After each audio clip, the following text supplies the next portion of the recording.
Trump is not a good occasion for anybody involved. Now, we will talk about that in a second, but we want to discuss first the Gaza situation, the Palestinian displacement, and then we can go from there. Before I move on, just to remind you guys, most of my viewers are not subscribed. If it happened to be one of them, consider subscribing. Let's take a look at what Donald Trump said recently so that we can understand the situation better. They will do it. They will do it. What makes you say that? They're going to do it. Okay? We do a lot for them, and they're going to do it. Okay, so it looks like they are not going to do it, and it was finalized because recently Donald Trump, he actually spoke with this guy, Abdul Fattah Sisi, and he basically did not even mention anything about the displacement of the Palestinian people. Take a listen at what this puppet of Donald Trump of the West has to say. وعندما أشير للثوابت فإنني أعني بذلك الأسس الجوهرية التي يقوم عليها الموقف المصري والتي تشمل بالقطع إنشاء الدولة الفلسطينية والحفاظ على مقومات تلك الدولة وبالأخص شعبها وإقليمها.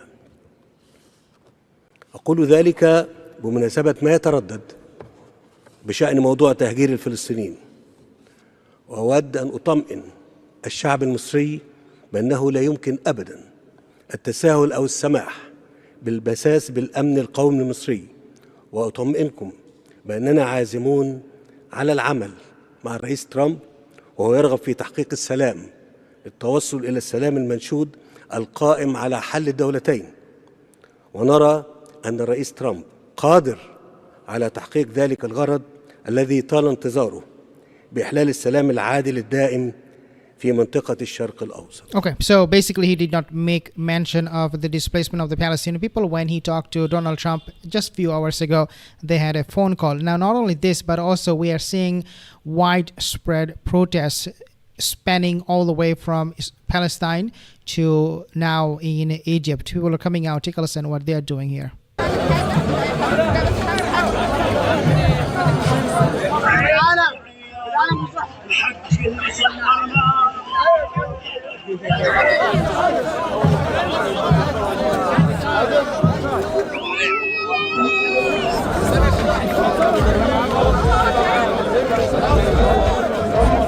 وبقول إن الشعب المصري لو أنا طلبت منه هذا الأمر هيخرج كله في الشارع. This is very unpopular among not only just the Arabs but also to the world citizen countries like Asia, to Africa, to Europe. People are not happy with this kind of decision of Donald Trump of ethnic cleansing of the people of Palestine. This is what had been reverberated around the world, and now Donald Trump is bent on doing it anyways, but we know that is not possible at the moment whatsoever. I do have an article with you guys to share. So Egypt President Al Fattah Sisi and US President Donald Trump agreed on the need to consolidate the Gaza ceasefire deal in a phone call on Saturday. According to an Egyptian presidency statement, the statement made no mention of Mr. Trump's call for the transfer of Palestinians from Gaza to Egypt and Jordan, which has been publicly rejected by both Cairo and Amman. What is really happening is absolutely devastating. The White House said the two leaders spoke about Egypt's important role in the release of the hostages from Gaza, and that Mr. Sisi expressed confidence that Mr. Trump would bring peace in the region. The Egyptian statement said the leaders had a positive dialogue that stressed the importance of fully implementing the first and second phases of the ceasefire between Israel and Hamas, which was brokered by Egypt, the US, and Qatar. The White House statement on the call did not refer to the ceasefire. But again, guys, this is more than obvious that Donald Trump, his idea of displacing the Palestinian has already backfired. Now, moving on, just to talk about what is happening between Iran and Israel, US, let's share this report with you first. Israel's Prime Minister Benjamin Netanyahu is on his way to the United States. He's expected to meet President Donald Trump in Washington and discuss the next phase of the ceasefire in Gaza. Netanyahu is the first foreign leader to meet Trump since he took office for a second time. The decisions we made in the war have already changed the face of the Middle East. Our decisions and the courage of our soldiers have redrawn the map. But I believe that working closely with President Trump, we can redraw it even further and for the better. Okay, what I don't understand is why would he mention about the courage of his soldier? Well, it is because his army is facing PR disaster. Number one, they're getting exposed because of their weaknesses. Their Daibar army cannot get rid of Hamas. They were given 15 months and billions of dollars. And number two, wherever they're going, they're being chased like rats in Brazil, in Argentina, even in countries like Malaysia, Thailand, and recently in New Zealand. Means wherever they go, they're facing legal issues, legal charges. So, of course, they are courageous military in the Middle East who is changing the map according to their head of the military or head of the country, Benjamin Netanyahu. Now, this is what he also said about the meeting with Donald Trump. What I understand from this is that maybe they're chalking up to a war with Iran. Of course, he's going to get help with Donald Trump. Let's see. I'm leaving for a very important meeting with President Trump in Washington. The fact that this would be President Trump's first meeting with a foreign leader since his inauguration is telling. I think it's a testimony to the strength of the Israeli-American alliance. It's also a testimony to the strength of our personal friendship.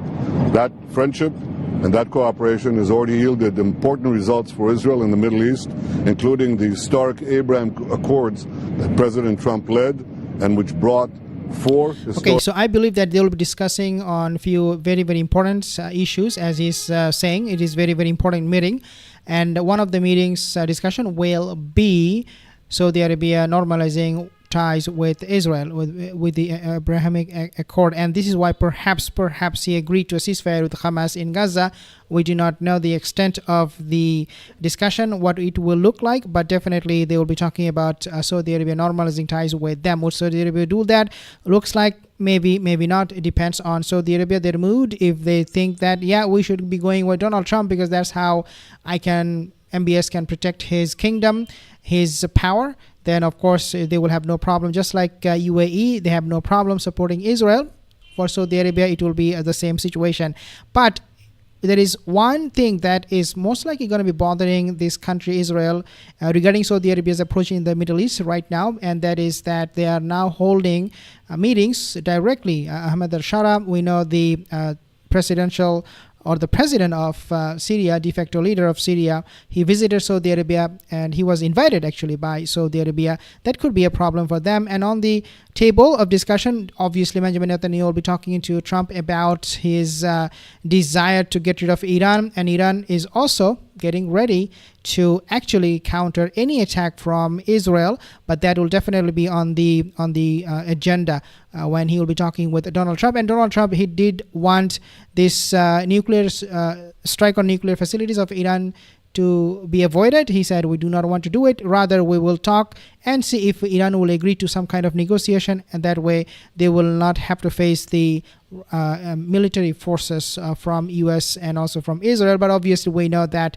Iran is also ready with Sukhoi S-35 fighter jets they bought from Russia, and with the technology they have invented and made locally, it is absolutely that Iran is no doubt ready to confront these two countries, United States and United States of Israel. Thank you so much for joining.